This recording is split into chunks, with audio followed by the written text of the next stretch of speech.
यो मेरो र यो तेरो हो भन्ने बानी छोडौँ, हिमाल पहाड तराईलाई एक सूत्रमा जोडौँ भन्ने अभियानका साथ स्थापित यस मिथिला नेपाल टेलिभिजनद्वारा सञ्चालित मिथिला दर्पण का प्रस्तोता म हिराबहादुर थापा र टिमको तर्फबाट म यहाँहरूलाई हार्दिक नमस्कार टक्राउँछु आदरणीय दर्शक महानुभावहरू। र यो मिथिला दर्पणमा हामीले विविध खाले व्यक्तित्वहरूका साथ यहाँहरू माझ उपस्थित हुन्छौँ र त्यही सिलसिलामा आज पनि हामीले एउटा यस्तो व्यक्तित्वका साथ यहाँहरू माझ उपस्थित भएका छौँ। उहाँ वास्तवमा भन्दै गर्दाखेरिमा यहाँहरूलाई अनौठो पनि लाग्न सक्छ र किनकि उहाँको सबै कुराहरू सुन्दाखेरिमा मलाई पनि अनौठो लागेको थियो।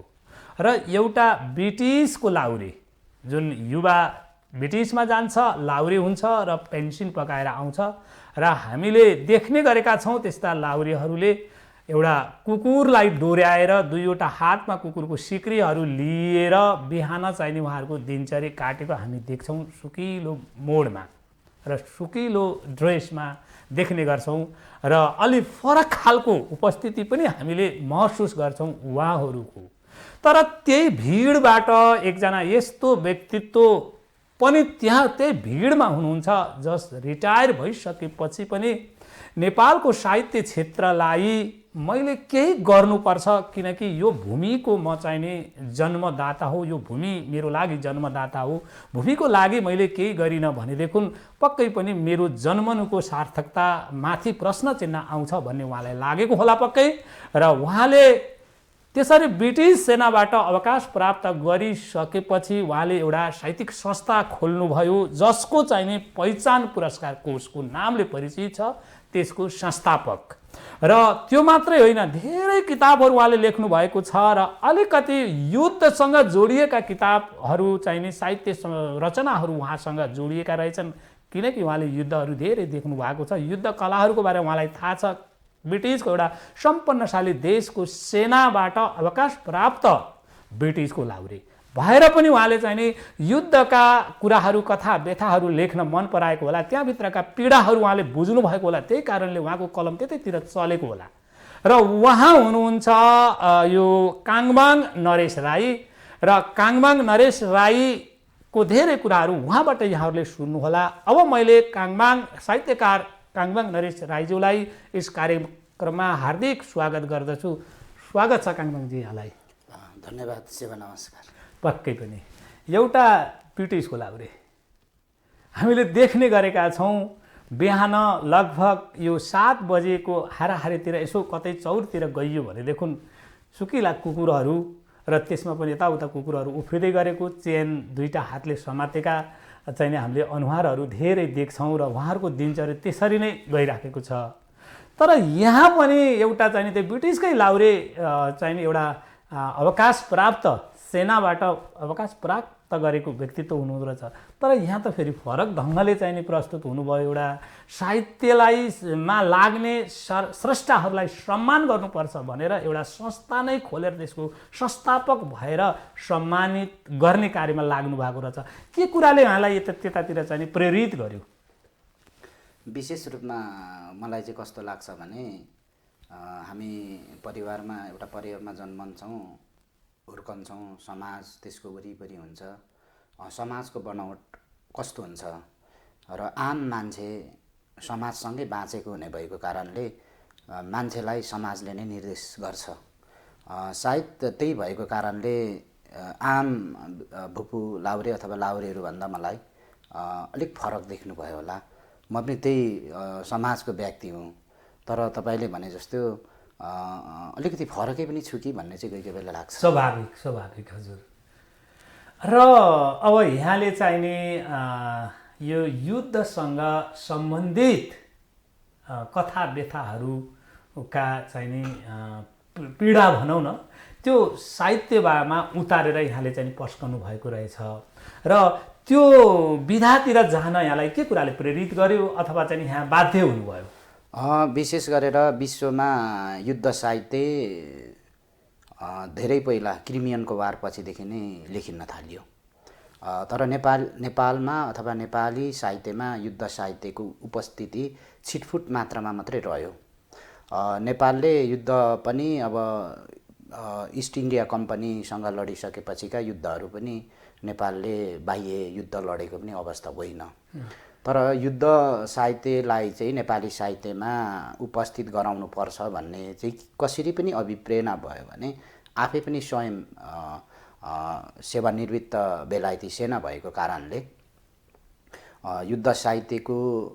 युद्ध साहित्यलाई नेपाली साहित्यमा उपस्थिति गराउँ भनेर एकजना सैनिक नै गोर्खा सैनिक नै हुनुहुन्छ अब्जासे कान्छा, अर्को एकजना दाजु हुनुहुन्छ आदरणीय गणेश राईज्यू, हामी तिनजनाले एउटा अभियान चाहिँ चलाउँ न त यसको विषयमा। लेख्न त धेरैले लेखिरहेका छन् युद्ध साहित्य, एउटा अभियान चलाउँ भनेर हामीले सुरु गऱ्यौँ। र यो गर्नुको पछाडि चाहिँ के पनि हो भने युद्धलाई आम मान्छेले अलिकति नकारात्मक रूपमा लिन्छ, तर युद्ध भनेको चाहिँ सिर्जना पनि हो। सिर्जना चाहिँ किन त हो भन्दाखेरि युद्ध विध्वंस मात्रै होइन, निर्माण पनि हो। किनभने दोस्रो विश्वयुद्धमा हिरोसिमा र नागासाकी ध्वस्त मात्रै भएन, त्यसपछि जापानको उदय, जापानको सिर्जना कसरी भएर आयो। किनभने प्रत्येक व्यक्ति प्रत्येक राष्ट्रलाई विध्वंस मात्रै गर्दैन, सिकाउँदो रहेछ, सिर्जना गर्ने थुप्रै चिजहरू सिकाउँदो रहेछ। त्यसैले यो युद्ध साहित्यलाई पनि नेपाली साहित्यमा हामीले एकताल बस चलाउनुपर्छ, लानुपर्छ भनेर नै हामीले युद्ध साहित्यलाई अघि बढाइरहेका छौँ। पक्कै पनि एउटा चाहिँ नि काङबाङजीलाई हामीले पनि धन्यवाद दिनुपर्छ, किनकि एउटा ब्रिटिस आर्मीमा गएको व्यक्ति फेरि एउटा चाहिँ नि साहित्य, एउटा चाहिँ युद्ध साहित्य विधामा यहाँ फर्किनु भएको छ। र भनिन्छ ढुङ्गाको काप फोरेर पनि उम्रन्छ पिपल, सिर्जना शक्ति कहिले पनि हुँदैन विफल। किनकि यहाँ चाहिँ नि काङबाङजी भनेको चाहिँ नि एउटा सृजनाशील व्यक्तित्व हुनुहुन्थ्यो र हिजो बन्दुकलाई सफा गर्दै गर्दाखेरिमा र बन्दुकमा गोली चढाउँदै गर्दाखेरिमा यहाँले जे महसुस गर्नुभयो र त्यो महसुस यहाँलाई कति मन पर्यो कति मन परेन। किनकि यदि त्यो सबै कुराले यहाँलाई तानेको भएदेखि अहिले सायद यहाँको कलम चल्ने थिएन होला, त्यतैतिर जान्थ्यो होला, अथवा त्यहीसँग सम्बन्धित केही पेसा व्यवसाय गरेर यहाँ बस्नुहुन्थ्यो होला, अथवा सेक्युरिटी खोलेर बस्नु, अथवा केही न केही गरेर चाहिँ बस्नुहुन्थ्यो होला। तर काङबाङजीमा चाहिँ के रहेछ भन्दाखेरिमा पहिल्यैदेखि साहित्य संरचनाप्रति अलिकति चासो भएको हुनाले र त्यहाँ भित्रका कथाव्यथा बुझेको हुनाले युद्ध साहित्य कलालाई, युद्ध साहित्यलाई नै अलिकति त्यसको बारेमा अगाडि जानुपर्छ। के हो त युद्ध, कि युद्धभित्र के कुराहरू हुन्छ भनेर पक्कै पनि यहाँ लाग्नु भएको होला, हामीले यो अनुमान गर्छौँ। अब मलाई हजुर यहाँले के अब यहाँलाई चाहिँ नि हामीले मैले के एउटा जिज्ञासा राख्नु मन लाग्यो भने जस्तै त्यो बन्दुकको नाल सफा गरिरहेको मान्छे गोली चढाइला त्यहाँ त भर्नु त पर्छ नि त, गोली त चढाउनु पर्छ नि त बन्दुकमा त, र त्यो चढाउन र त्यो बन्दुकलाई सफा गर्ने, बन्दुक चलाउन र कलम चलाउन के सजिलो हुँदो रहेछ, यहाँलाई कुन कुराले आत्मगौरव बनाउँछ? यस्तो जस्तै अहिले तपाईँ मिथिला टेलिभिजनमा यो मिथिला दर्पण कार्यक्रमको प्रस्तुता हुनुहुन्छ, तपाईँले यो जीवन जिउने प्रक्रिया, म बेलायती सेनामा करिब 12 वर्ष काम गरेँ सैनिक भएर, त्यो पनि एउटा जीवन जिउने प्रक्रिया हो। र त्यो प्रक्रिया सँगसँगै मान्छेले अरू तरिकाले पनि जीवन जिरहेको हुन्छ। म बेलायती सेना हुनुभन्दा अगाडि नै लेख्ने भएको कारणले म सेना हुँदै पनि निरन्तर लेखिरहेँ, सेवानिवृत्त भएर पनि निरन्तर मैले लेखि नै रहेको छु। तपाईले भन्नुभयो बन्दुक चलाउन सजिलो कि कलम चलाउन सजिलो? अवश्य। वास्तवमा बन्दुकसँग पनि समवेदना लुकेको हुन्छ, बन्दुकसँग पनि मानवता लुकेको हुन्छ। तर आम लाउरेलाई चाहिँ अलिकति कस्तो भने बहादुरी, हामी जस्तो कोही छैन, अब लडाकु, अब के भने काँता रुनुभन्दा मर्नु बेस जस्ता स्लोगनहरू बनाइयो हाम्रो बारेमा। तर यतिखेर मैले चाहिँ आफै भनिरहेको चाहिँ के हो त भन्दाखेरि हामी आम मान्छे भएको कारणले हामीमा माया छ, हामीमा पनि इमोसनल छ, हामीमा पनि पीडा छ, हामीमा पनि डर छ, हामीमा पनि त्रास छ, हामी पनि आम मान्छे हो नि त लाउरे पनि। हामी पनि अरू जस्तै हो। अरू आम मान्छेसँग जे चिज हुन्छ आत्मामा हामीसँग पनि त्यही हो। तर हामीलाई स्लोगन बनाएर यसरी प्रयोग गरियो। वास्तवमा बनाएको स्लोगन हामी मान्छे होइनौँ भने त त्यो स्लोगन सही हो, तर हामी पनि आम मान्छे भएको कारणले त्यो स्लोगन कुनै सही होला कुनै गलत होला भन्ने चाहिँ लाग्छ। पक्कै पनि। अब अनि हजुर सृजना त्यस कारणबाट बन्दुकसँग पनि मैले भने मानवता छ, सृजनासँग पनि कलमसँग पनि मानवता नै हुन्छ। तर गोली चलाउनु र कलम चलाउनु करिब करिब उस्तै नै हो। हेर्दाखेरि गोली पड्किन्छ, कलमले लेख्दा ख्यास ख्यास ख्यास आवाज आउँछ होला, त्यसका पछाडि भनेको झन्डै उस्तै लाग्छ, तर पनि कलमले नै तपाईँको सबै चिज निर्देश चाहिँ फेरि गर्छ भन्ने चाहिँ लाग्छ। अब मलाई काङबाङजीलाई म यसरी जान मन लाग्यो। जस्तै यहाँ पक्कै पनि 12 वर्ष यहाँले बेलायती सेनामा समय बिताएको कुरा यहाँले उल्लेख पनि गर्नुभयो र यहाँको भनाइमा समवेदनामा दुवैमा हुन्छ, एउटा बन्दुकमा पनि हुन्छ र कलममा पनि हुन्छ, र बन्दुकले पोख्ने समवेदना र कलमबाट पोखिने समवेदनाको फरक यहाँले के पाउनुहुन्छ? र मेरो बुझाइमा चाहिँ नि बन्दुकको समवेदना मृत्युसँग जोडिएको हुन्छ भन्दा के हुन्छ र कलमको समवेदनाले मृत्युलाई उन्मुक्ति दिन्छ, यो भन्न मिल्छ कि मिल्दैन? यहाँले के महसुस गर्नुहुन्छ यसको बारेमा? यो आफ्नै बुझाइ हुन्छ, प्रत्येक मान्छेको प्रत्येक बुझाइ प्रत्येक व्याख्या गर्ने नै हो यसको विषयमा।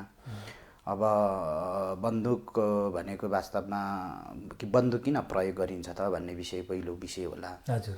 अब बन्दुक प्रयोग निश्चय नै युद्धमा अथवा सुरक्षाको लागि नै बन्दुक प्रयोग गर्ने भएकोले बन्दुकबाट भएका दुःखका चिजहरू, दुःखका कुराहरू निस्केका जति आम मान्छेले भोग्छन्, त्यो भोगेको चिजलाई नै लिपिबद्ध चाहिँ कलमले गर्छ भन्ने हो। पक्कै पनि। भनेपछि बन्दुकले बोल्ने समवेदना र कलमले बोक्ने समवेदना चाहिँ नि समान हुँदैनन् भन्ने हामी निष्कर्ष निकाल्न सकिन्छ। होइन, बन्दुकबाट भएका राम्रा नराम्रा नकारात्मक प्रभावहरूको विषयमा चाहिँ कलमले आम रूपमा लेखिदिने हो। हजुर, एउटाको अर्को परिपूरकको रूपमा लिन मिल्ने भयो। यो त यस्तो, अब कस्तो भने यो पत्र पत्रिकाहरूमा जस्तै भनौँ न, अब एकजना मान्छे बित्यो भनेपछि लेख्ने भनेको त कलमले नै हो, कलमले लेखेपछि छापिन्ने हो। एक्ज्याक्टली सोही अनुरूप युद्धको विषयमा बन्दुक प्रयोग हुन्छ र युद्धको विषयमा नै लेखिने त कलमले नै लेखिने हो। पक्कै पनि।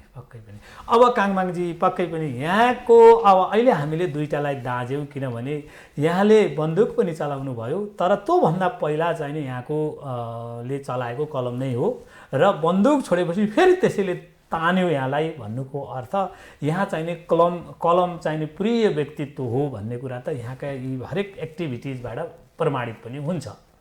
अब मलाई चाहिँ नि के लाग्यो भने जस्तै यहाँ ब्रिटिसमा भर्ती भइसकेपछि र यहाँले त्यहाँभित्रका यहाँले अनुभव गरेका तिता मिठा कुराहरू, हुन त सेनाको अनुशासन के कस्तो हुन्छ, कति व्यक्त गर्न मिल्छ मिल्दैन, यो यहाँमा अन्तर्निहित छ।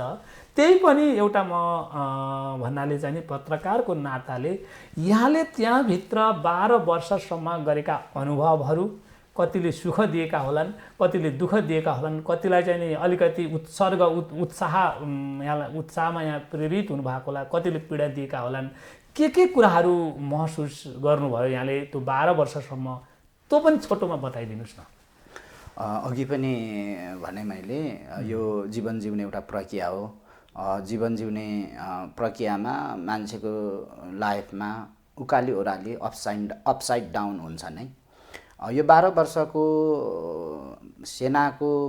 सेनामा रहेर सेनाको जागिर गर्दाको अनुभूतहरू, त्यसलाई चाहिँ नि हामीले भन्न सक्दैनौँ। तिता मिठा धेरै अनुभूतहरू छन्।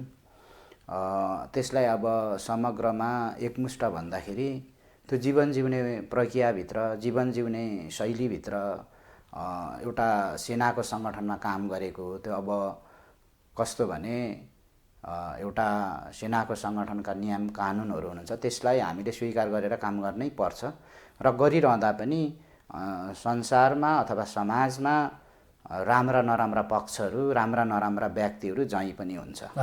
म कसैको लागि राम्रो छु भने म कसैको लागि अवश्य नराम्रो मलाई त्यसै पनि भन्छन्, किनभने अँध्यारो र उज्यालो दुईटा पाटाहरू मान्छेका छन्।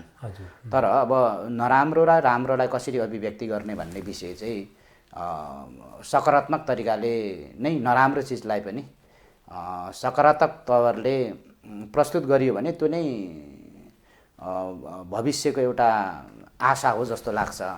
त्यसैले पल्टन घरको विषयमा अब छोटकारीमा जीवन जिउने एउटा शैली नै हो। त्यो शैलीभित्र दुःख सुखका हरेक चिज हुन्छ। जसरी प्रत्येक मान्छे प्रत्येक समाजसँग छ, एउटा सैनिकसँग र सैनिकमा काम गर्ने व्यक्तिहरूसँग पनि उही चिज नै रहने हो।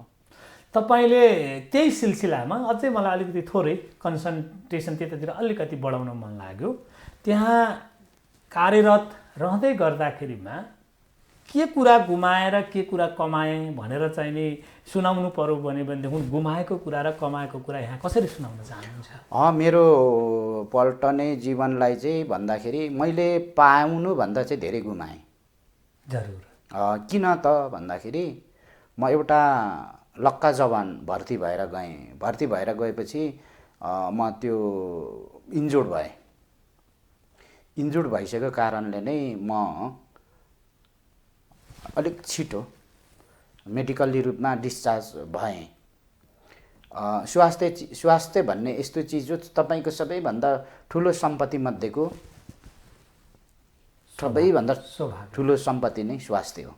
त्यस कारणबाट मैले सेनामा गएर मान्छे अनुशासित हुनुपर्छ, टाइममा हिँड्नुपर्छ, टाइममा आफूले क्रियाकलापहरू टाइममा हुनुपर्छ। अनुशासनका धेरै चिजहरू सिक्ने मौका पाएँ। तर मैले अलिकति मेरो खुट्टा देब्रे खुट्टा इन्जुर्ड भयो। त्यो धेरै पटक अपरेसन गरेर पनि अहिले त केही त राम्रै नै भएको छु। तर पुनः पहिला जस्तो थियो त्यस्तो त म हुँदिनँ।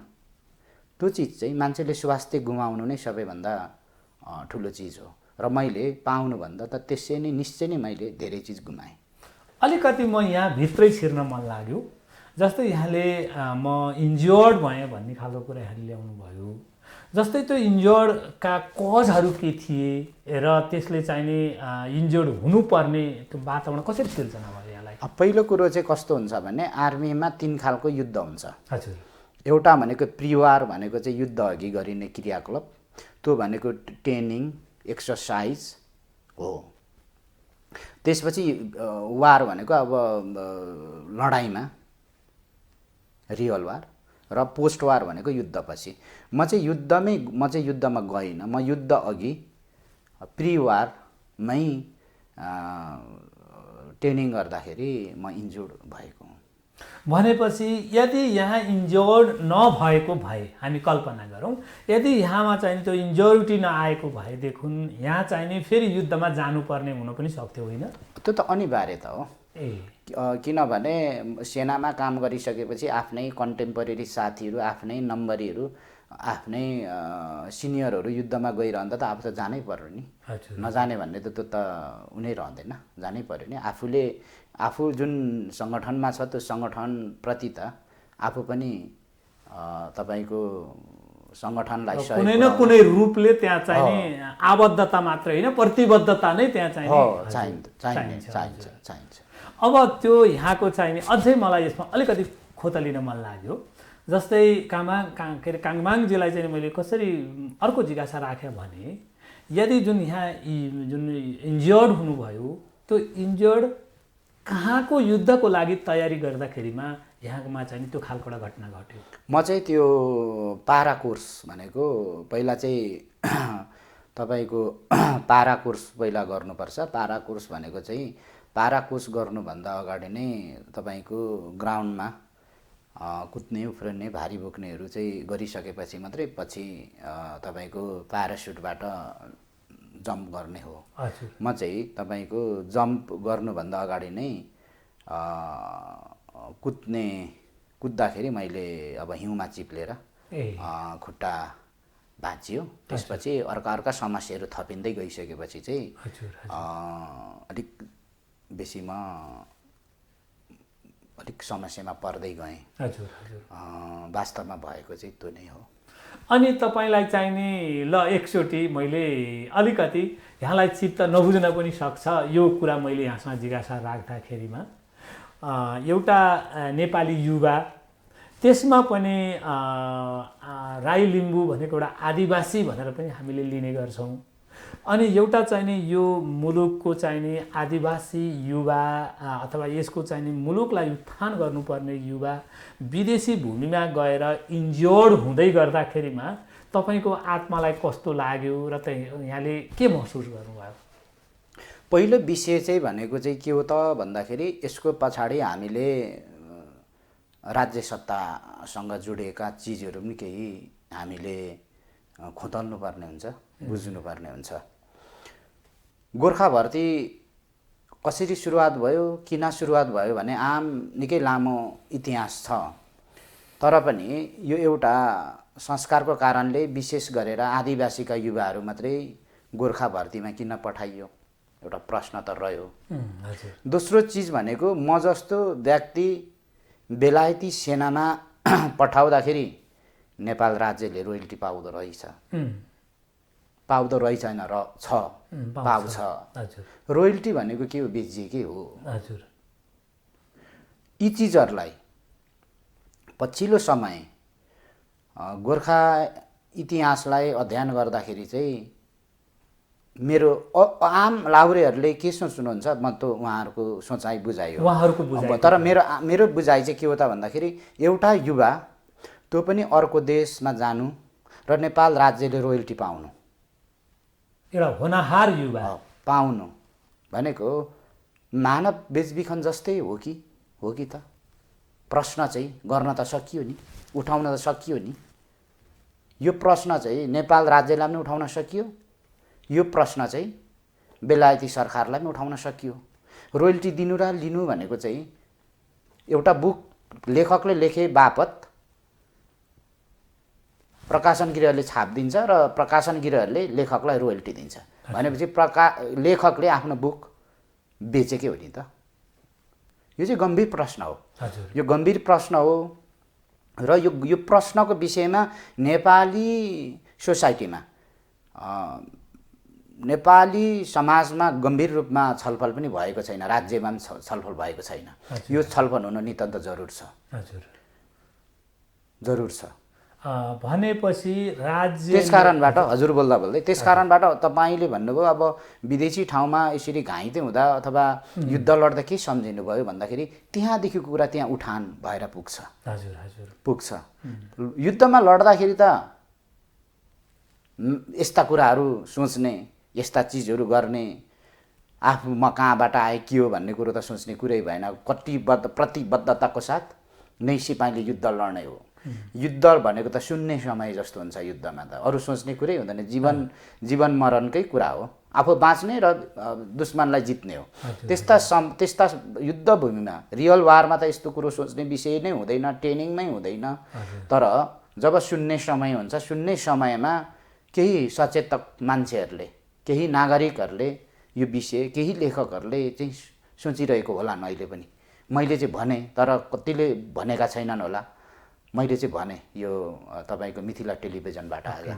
पक्कै पनि अब मलाई के लाग्यो भने जस्तै एउटा काङमाङजीले एउटा अनुभव प्राप्त गरेर आउनुभयो विदेशी भूमिमा। यहाँलाई चाहिँ नि चोटपटक पनि लाग्यो तालिम गर्दै गर्दाखेरिमा, सेनाको तालिम गर्दै अथवा कमान्डिङ तालिमहरू भनेको त्यति सरल पनि हुँदैनन्। तालिम गर्दै गर्दा यहाँलाई चोट पनि लाग्यो र यहाँको अन्तरात्माबाट के गर्यो भने राज्यले रोयल्टी लिएर एउटा युवा होनहार युवाहरूलाई चाहिँ नि जुन पठाइन्छ त्यो एउटा मानव बेचबिखन नै हो भन्ने खालको पनि यहाँले अभिव्यक्त पनि गर्नुभयो। तर यहाँ जानुभयो ठिक छ, अब कतिपय बुझेर जालान्, कतिपय नबुझिकन पनि जानु होला, केही कुराहरूमा लोभिएर जानु होला, अथवा अहिले हाम्रो देशको अवस्था त्यति सरल नभएको हुनाले पनि मान्छेलाई त्यतातिर जानलाई चाहिँ आकर्षित गर्छ पनि होला। र अब कतिपय हामीले देख्दाखेरिमा यो गोर्खा भर्ती केन्द्रलाई बन्द गर्नुपर्छ भनेर चाहिँ आवाज उठ्दै गर्दाखेरिमा त फेरि युवाहरूले त आन्दोलनका स्वरहरू अथवा त्यसको विरुद्धमा त ठुल्ठुला आवाजहरू पनि त निकाल्नुहुन्छ नि त फेरि।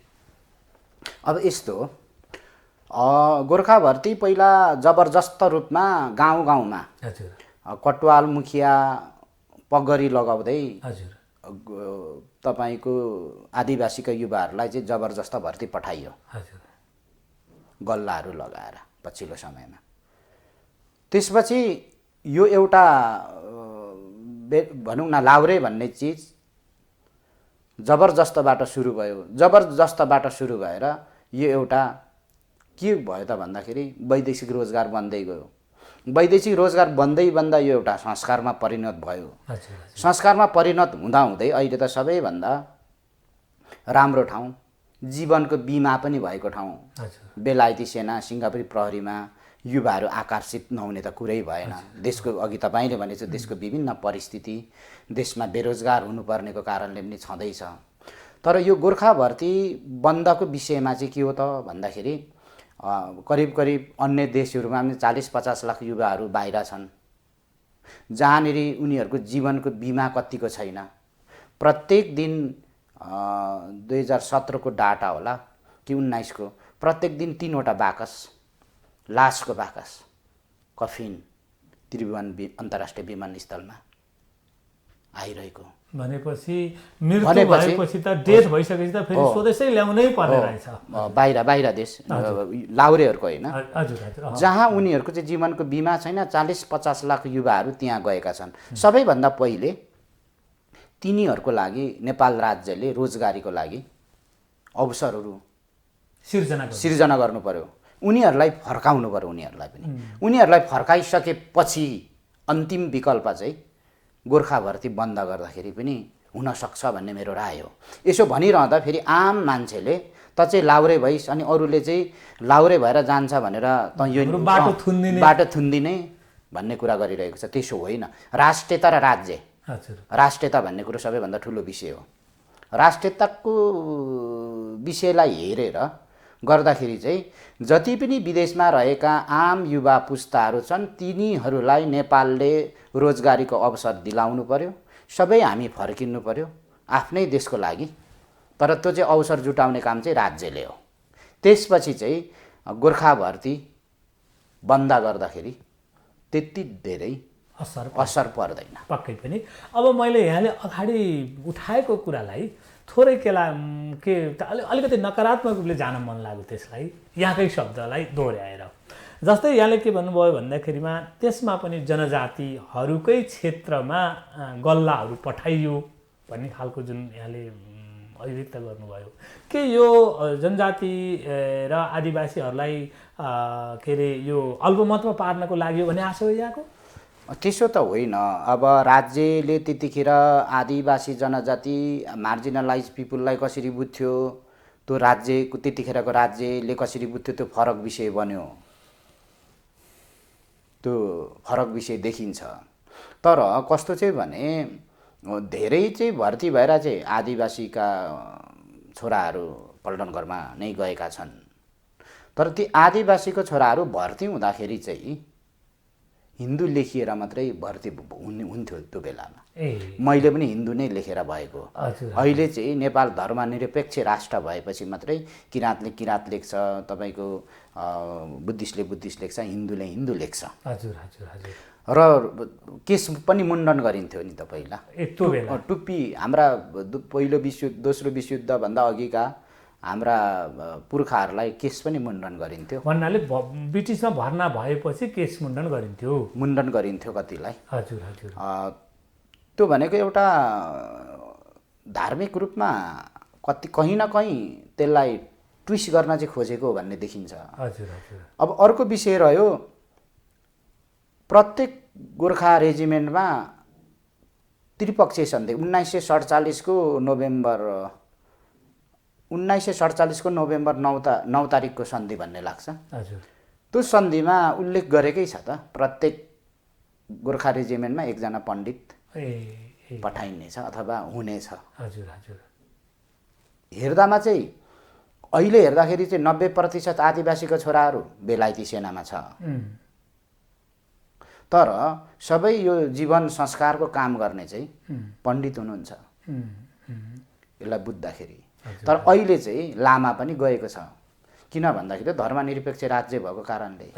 तर अब त्यहाँ आम किराँतीहरू, राई, लिम्बू लगायतका जवानहरू छन्, उनीहरूको लागि जीवन जन्मदेखि मृत्युसम्मको संस्कार गर्न पर्यो भने त उसले त कि लामा पक्रिन पर्यो कि पण्डित पक्रिन पर्यो। हजुर हजुर। त्यहाँ त फेदाङमा र धामीहरू बिजुवाहरू त छैनन्। हजुर हजुर। यसले गर्दाखेरि यो चाहिँ के हो त भनेर तपाईँहरूले पनि छलफल गर्नु पर्यो, हामीले पनि गर्न पर्यो। सिधै दोष दिनु भन्दाखेरि पनि मैले यति भनिसकेपछि आम रूपमा बुझिहाल्ने हो हामीले। पक्कै पनि किनभने त्यहाँ विभिन्न आस्थाका र विभिन्न जात जाति र विभिन्न संस्कार संस्कृति बोकेका चाहिने नेपाली युवाहरू त्यहाँ छन् र उनीहरूको केही भनौँ न कुनै एउटा चाहिने असल कार्य अथवा उनीहरूको चाहिने कुनै एउटा चाहिने दुःखको कार्य भयो भने पनि संस्कारयुक्त जुन खालको चाहिने एउटा आफ्नो पहिचान र संस्कारयुक्त सहितको चाहिने एउटा जुन क्रियाकलाप हुनुपर्ने हो, कतै न कतै त्योबाट चाहिने हामी वञ्चित भयौँ भन्ने खालको आशा यहाँले व्यक्त गर्नुभयो। राज्यले यो कुरा पक्कै पनि सुन्ला र सुन्नु पर्ला। त्यसको असर चाहिँ हजुर फेरि आम रूपमा नयाँ पुस्तालाई पर्छ। पक्कै पनि एउटा किराँतीको छोरो भर्ती भएर जान्छ, ऊ भर्ती भएर रिटायर भएर आउँदा चाहिँ ऊ हिन्दू भएर निस्किन्छ, या त हिन्दू भएर भयो या त लामा चाहिँ बुद्ध भएर निस्किन्छ। आम रूपमा अहिलेका पुस्ताले त धर्मलाई त्यति नजिकबाट नलेला। भनेपछि यहाँको त इच्छा छ भने त ठिकै भयो, इच्छा विरुद्ध नै जान पर्ने भयो भन्ने आशय हो। पहिला त तपाईँको मन्दिर परेडहरू नै हुन्थ्यो मेरो समयसम्म पनि। हजुर हजुर। मन्दिर जानै पर्थ्यो, अनिवार्य रोल कलकै रूपमा जानु पर्थ्यो। मन्दिर अनिवार्य जानुपर्छ भनिसकेपछि त तपाईँले नै अथवा आम दर्शक, टेलिभिजन हेरिरहनु भएको दर्शकले नै बुझ्ने विषय हो यो, मैले भन्नुभन्दा पनि। त्यसले गर्दाखेरि भविष्यको रूपमा चाहिँ भविष्यमा चाहिँ एउटा किराँतको छोरा मानिलिउँ, अहिलेको लागि मानिलिउँ, यो अहिले 1960तिरको कुरा जस्तो मानिलिउँ। अहिले न त लामा थियो, लामा त भर्खर गएको, नेपाल धर्मनिरपेक्ष राज्य भइसकेपछि लामा गएको होला र त्यहाँभित्र पनि बुद्धिस्ट कम्युनिटीहरू बेसी भएको कारणले ब्रिगेड अफ गोर्खासमा अलिकति दबाब दिएपछि लामा गएको हो भन्ने बुझिन्छ। हजुर हजुर। अब बुद्ध धर्म मान्नेहरूले हिन्दू नै लेखे, किराँत धर्म मान्नेले हिन्दू नै लेखे र आम अन्य धर्म हिन्दू धर्म मान्ने भन्दा अर्को धर्म मान्ने व्यक्तिले त हिन्दू नै लेखेर गएर पण्डितसँगै सबै चिज जीवन जन्मदेखि मृत्यु संस्कार पल्टन घरमा रइन्जिल गरे, उसले चाडबाड पनि त्यहीहरू मनाए। र एउटा युवा 17 वर्षको युवा चाहिँ पल्टन घरमा तपाईँको 15 वर्ष बसेर आउँदाखेरि धेरै युवाहरू चाहिँ हिन्दू नै भए के, हिन्दू नै भएर फर्किए। कोही चाहिँ हिन्दू जस्तो, किराँत जस्तो, हिन्दू जस्तो, बुद्धिस्ट जस्तो भएर फर्किए। तर धेरै त युवाहरू र तिनका फ्यामिली परिवार त हिन्दू नै भएर फर्किए नि त। त्यसरी जुन चाहिने त्यो चाहिँ ठुलो मनोविज्ञान हो, त्यो खतरनाक मनोविज्ञान हो। किनभने तपाईँले आज एक बोतल बियर खानुहुन्छ, तपाईँलाई तितो लाग्छ, तपाईँले खाँदै गएपछि तपाईँलाई बियर गुलियो मिठो हुँदै जान्छ, अनि त्यसपछि तपाईँ साथीभाइहरूसँग उठबस गर्दै खान थालेपछि बियरको डोज बढ्दै जान्छ। एक्ज्याक्टली यो पनि त्यसरी नै आम आदिवासीका छोराहरू जो लाउरे भए तिनीहरूको परिवारमा तिनीहरूमा यो चिजको चाहिँ प्रभाव परेर आयो। भनेपछि धर्म भनेको एउटा अफिमसँग पनि त दाँजेको पनि छ। मार्क्सले त्यसो भन्छन्, धर्म चाहिँ अब आफ्नो व्याख्या विश्लेषण हो, त्यो हो पनि। र दोस्रो भनेको धर्म भनेको चाहिँ नेटवर्किङ हो। पक्कै पनि। अब मैले ठिक छ, यहाँका जुन आवाजहरू, जुन हाम्रा दर्शक महानुभावहरू र नेपाल सरकारले हेर्ला बुझ्ला, अब यसलाई कसरी यसको विश्लेषण हुन्छ, यी पछिका विश्लेषणका विषयवस्तु बने। अब मैले यहाँसँग अर्को एउटा जस्तै एडभान्स एउटा चाहिँ नि बेलायत जस्तो देशको त्यहाँको चाहिँ नि सेना प्रविधि सबै एडभान्स छ त्यहाँको चाहिँ नि, त्यस्तो विकसित देशको चाहिँ नि एउटा सेनाको चाहिँ नि कर्मठ व्यक्तित्व यहाँ हुनुहुन्छ। त्यस्तै गरेर यहाँ नेपाली पनि हुनुहुन्छ। अब मैले जोड्न खोजेको कुरा त्यहाँको एउटा चाहिँ नि सैनिक गतिविधि र त्यहाँको चाहिँ नि एउटा आधुनिकता, नेपालको सैनिक गतिविधि र यहाँको चाहिँ नि एउटा यो सैनिक प्रविधिको बारेमा छोटोमा यहाँ बुझाइ के छ यहाँको? बेलायती सेनामा चाहिँ इक्वल अपर्च्युनिटी पनि भन्छ सेनामा छ। के अरे सेनाभित्र डेमोक्रेसी पनि छ। नेपालको सेना त म धेरैसँग आबद्ध पनि छैन। कोही कोही बेला समाचारहरूमा आउँछ, समाचारहरूमा देखिन्छ विशेष प्रहरीहरूको घरहरूमा पनि अब जवानहरूले गएर ठुला हाकिमहरूका घरमा गएर पाले गरिदिन पर्ने, लुगा धोइदिन पर्ने लगायतका कता हलदारले सिपाही कुटेका घटनाक्रमहरू नेपालमा सुनिन्छ। कुराहरू बेलायतमा हुँदैन। त्यस्तो त बेलायत जस्तो त्यो प्रजातन्त्रको जननी भन्ने देशमा हुने कुरै भएन।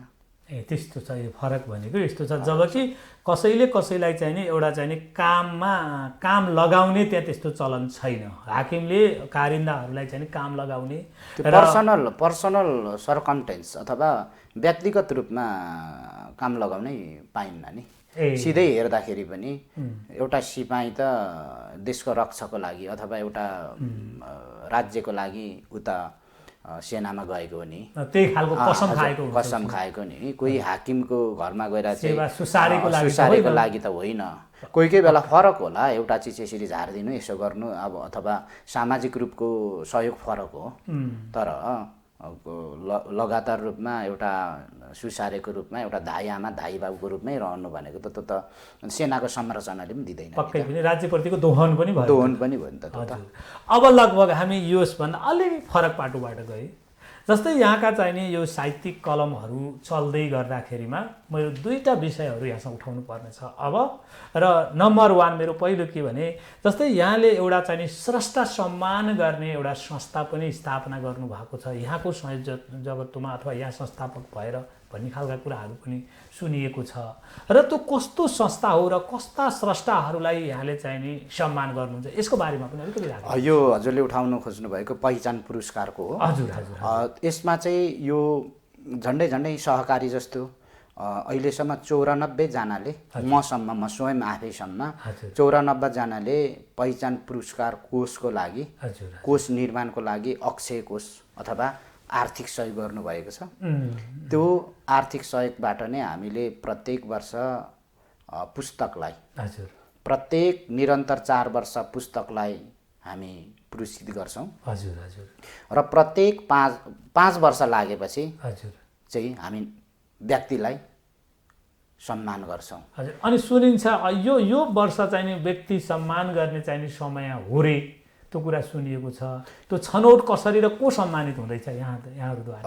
हामी सायद यो टेलिभिजन हामीले रेकर्डिङमा छौँ, कार्यक्रम चाहिँ आजै भइरहेको छ, हुनेवाला छ अब। यस वर्ष चाहिँ हामीले पहिचान सम्मान लेखक, तपाईँको एउटा बौद्धिक व्यक्तित्व, जहिले पनि राज्यको प्रतिपक्षको भूमिका निभाइरहनु हुने आदरणीय खगेन्द्र समरोलाई हामीले आज सम्मान गर्दैछौँ 1 बजे मनडाला थिएटरमा। अहिले चाहिँ राशि चाहिँ हामीले 4,02,002 रुपियाँ दिँदैछौँ। यो चाहिँ सम्मान चाहिँ पोहोर साल गर्न पर्ने थियो, लकडाउन भयो, लकडाउनले रोकिएको थियो। अनि आज पनि अलिकति सोसियल डिस्टेन्स सरकारले भनेर मेन्टेन गरेर हामीले उहाँलाई दिन गइरहेका छौँ। पक्कै पनि हुन त अब खगेन्द्र सौरोला नेपाली साहित्यले नचिनेको व्यक्तित्व होइन। साहित्यप्रति रुचि राख्ने व्यक्तिहरूले स्रष्टाहरूले पक्कै पनि खगेन्द्र सौरोलालाई चिन्नुहुन्छ र यहाँले खगेन्द्र सौरोलाको अथवा त्यो राज्यको प्रतिपक्षी भनेर त सम्मान त गरिसक्नुभयो यहाँले। के त्यो राज्यको प्रतिपक्षीको भूमिका निर्वाह गर्नेहरूलाई मात्रै सम्मान गर्ने यहाँ हो त्यसो होइन। हजुर, मैले त उहाँको नाम लिनभन्दा अगाडि केही चिज जोडेको मात्रै हो। मैले बुझेको चाहिँ त्यसो हो। हजुर, अब कस्तो भने नेपाली साहित्यलाई योगदान त ठुलो दिनुभएको हो। उहाँले नेपाली साहित्यलाई दिनुभएको योगदान र उहाँले गर्नुभएको उहाँ एउटा पहिचानको पक्षमा लेख्ने लेखक पनि हो। त्यो पहिचान पुरस्कार र उनको अभियान पनि कहीँ न कहीँ मिल्छ।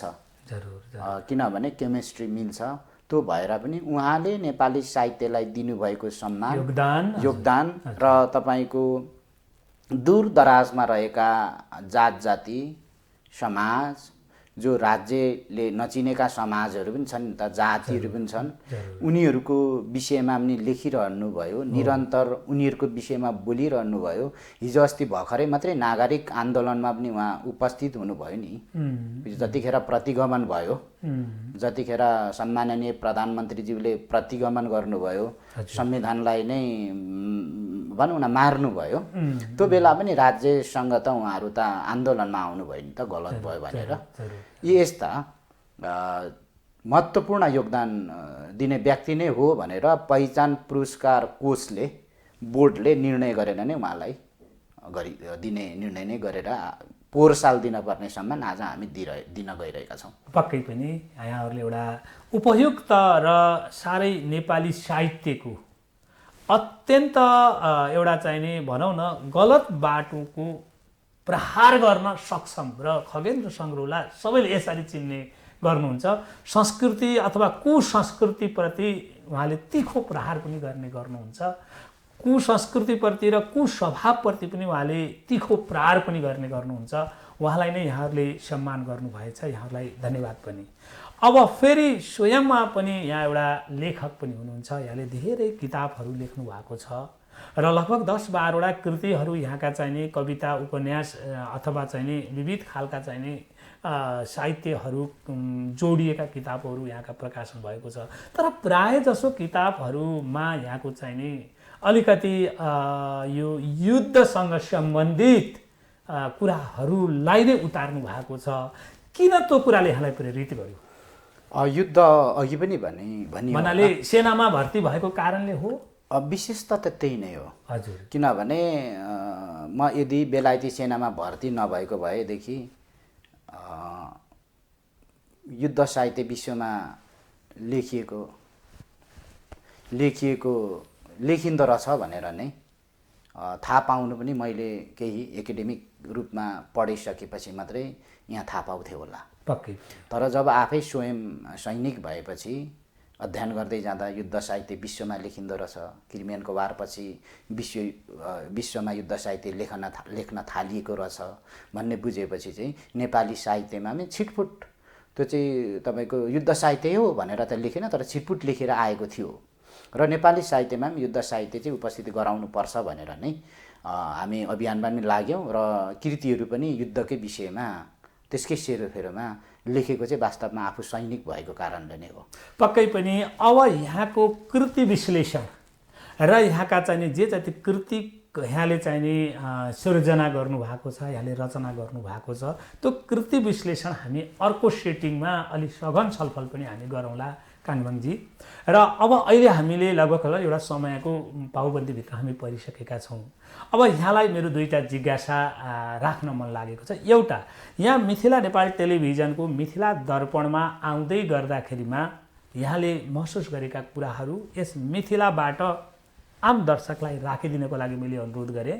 र अर्को चाहिने एउटा यहाँ चाहिने भनौँ न एउटा बेलायत जस्तो एउटा विकसित मुलुकको सेना र त्यहाँबाट फर्केपछि कलम चलाइराख्नु भएको छ, एउटा साहित्यिक क्षेत्रमा एउटा प्रभावकारी व्यक्तित्वको रूपमा परिचित भइसक्नु भएको छ। यहाँ यस्तो एउटा स्रष्टाले यस टेलिभिजनलाई के सुझाव दिँदै जान चाहनुहुन्छ? माफ गर्नुहोस्, सरी, म एउटा सामान्य मान्छे, साहित्यको विद्यार्थी, तपाईँहरूले यो मिथिला टेलिभिजनको मिथिला दर्पण कार्यक्रममा बोलाइदिनु भयो। मैले तपाईँहरूलाई यो धन्यवाद भन्दा अरू धेरै सुझाव म दिन सक्ने पत्रकार पनि नभएको कारणले हजुरहरूले बोलाइदिनु भयो। मिथिला टेलिभिजन को मिथिला दर्पणमा तपाईँ आदरणीय दाजु हिराबहादुर थापाज्यूलाई एकदमै धन्यवाद दिन चाहन्छु।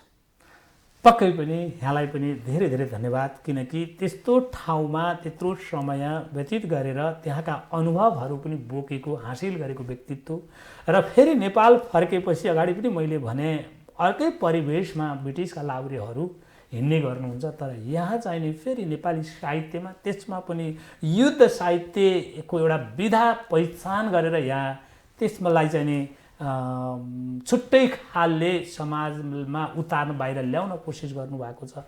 यहाँ सफल हुनुभयो, आइदिनु भयो, धेरै धेरै धन्यवाद। र यस्तै गरेर यहाँलाई पुनः हामीले यहाँका कृति विश्लेषणको लागि पनि हामीले यहाँलाई आमन्त्रणा पक्कै पनि गर्नेछौँ कुनै न कुनै समयमा। त्यस बेला पनि यहाँले हामीलाई सम्झिदिनु होला, यो मैले यहाँलाई आग्रह गरेँ र अहिलेलाई यहाँलाई मैले धन्यवाद दिएँ। र आदरणीय दर्शक महानुभावहरू, हामीले भन्ने गर्छौँ व्यक्ति एक हुन्छ तर भूमिका अनेक हुन्छ। त्यस्तै गरेर हाम्रो काङमाङ नरेश राईजीको साथ हामीले अहिले यति समय छलफल गऱ्यौँ। उहाँका धेरै कुराहरू हामीले सुन्यौँ र ब्रिटिसमा भर्ती भइसकेको एउटा गोर्खाज अहिले फेरि कलम चलाएर त्यो मात्र होइन, स्रष्टालाई सम्मान गर्नुपर्छ र सम्मान गर्ने हो, गरेन भनेदेखि स्रष्टाहरू मर्दै जान्छन् भन्ने उहाँहरूलाई पक्कै पनि लागेको होला। एउटा अर्को चाहिँ नि यदि कसैले आफूलाई सम्मानित ठान्ने हो भने पहिला अरूलाई सम्मान गर भन्ने गरिन्छ। If you want to be a respectable person try to respect for other first भनेर भन्ने गर्छन्। यदि सम्मान खोज्नेले पहिला सम्मान दिन जान्नुपर्छ। यही सिलसिलामा हामीले छलफल गऱ्यौँ। यहाँहरूलाई कस्तो लाग्यो?